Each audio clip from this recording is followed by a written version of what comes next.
Dando início à aula 4, ainda falando sobre a Era Vargas, vamos falar sobre educação e propaganda, né? E o fim do Estado Novo.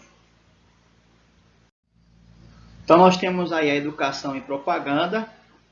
Foi criado o Departamento de Imprensa e Propaganda, o DIP. O governo de Getúlio Vargas, ele difundiu a ideologia referente ao Estado Novo, principalmente ao ideal nacionalista, é o que ele pregava.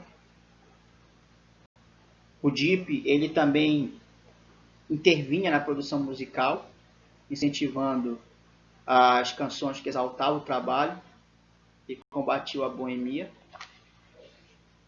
Como vocês podem ver no slide, percebendo o alcance do rádio com a população brasileira, a partir de 1932, Vargas ele determinou uma grande mudança na programação.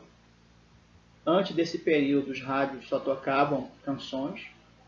Vargas aprovou que as empresas de rádio fossem obrigadas a veicular propagandas governamentais ao longo de suas programações. E aí, em 1938, foi criado o programa Hora do Brasil, hoje a Voz do Brasil, que todas as rádios deveriam reproduzir diariamente no mesmo horário. Só uma observação sobre o DIP. O DIP exercia de forma severa a censura das canções do período, né? Inclusive na página 431 tem uma música do compositor Wilson Batista, ela foi censurada, né? O DIP ordenou que a canção fosse alterada para poder ser veiculada. Então, leiam lá a canção e a parte que foi censurada.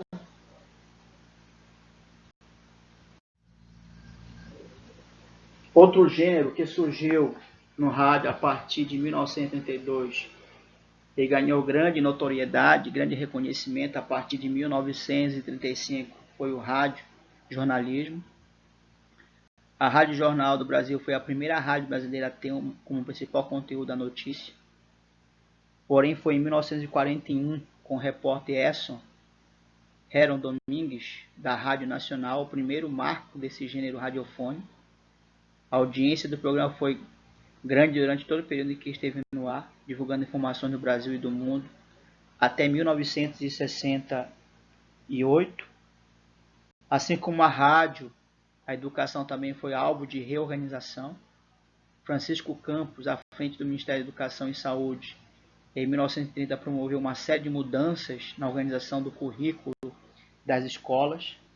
Por exemplo, o currículo em si passou a ser seriado e a frequência obrigatória, assim como o diploma de nível secundário hoje, né, o ensino médio, para o ingresso à universidade, foi justamente nesse período.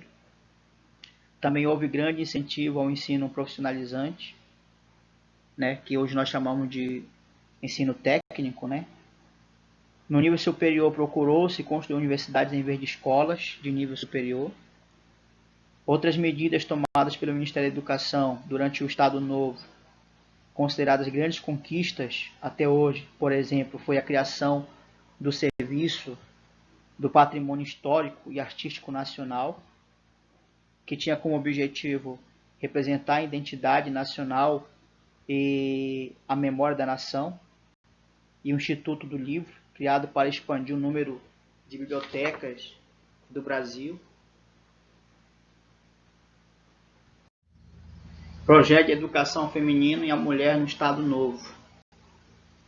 Durante o governo de Vargas, ocorreu o fortalecimento do papel feminino na sociedade brasileira, tal como os integralistas pensavam.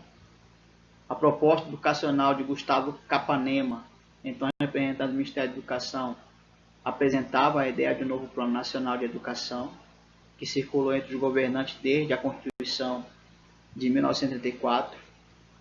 Durante o ano de 1937, um projeto foi encaminhado para aprovação, contudo, o decreto de estado de sítio em novembro impediu sua definição. Percebe-se que a transformação sugerida para a escolarização das mulheres continuava a ter objetivos distintos em relação aos dos homens. Por exemplo, nesse período, a formação feminina estava muito relacionada ao cotidiano doméstico, né? Como, por exemplo, arrumar a casa, lavar a louça, a costurar, a cozinhar, né? A cuidar do marido, a cuidar dos filhos. No âmbito externo, as mulheres eram preparadas para atuar no magistério. Isso significa que a mulher atuava diretamente no desenvolvimento e ensino das crianças, que se tornariam novos cidadãos brasileiros. Então, o conhecimento feminino em si não estava somente previsto no projeto educacional do governo, mas também estava contido nas páginas de periódicos que reforçavam esse papel da mulher na sociedade.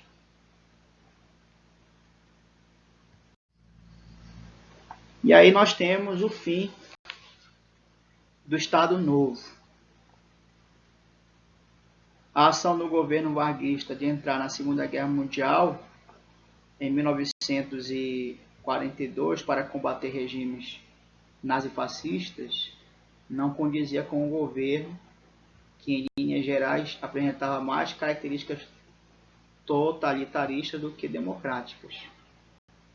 E aí isso levou várias manifestações no Brasil, exigindo o fim do governo Getúlio Vargas e o retorno da democracia brasileira. Como vocês podem observar no slide, o presidente pressionado começou a ceder e a promover mudanças em sua administração.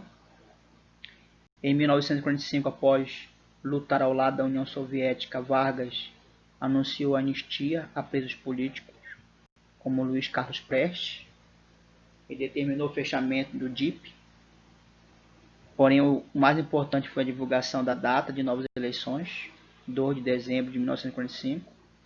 Vários partidos lançaram o candidato da presidência, por exemplo, a União Democrática Nacional lançou o brigadeiro Eduardo Gomes, o Partido Social Democrático juntou-se ao Partido Trabalhista Brasileiro, ambos ligados a Vargas, e lançou o general Eurico Gaspar Dutra, e o Partido Comunista do Brasil lançou o civil Iedo Fiuza. Após Vargas ter marcado as eleições, o movimento popular tomou conta das ruas de várias cidades brasileiras. Era o queremismo, né?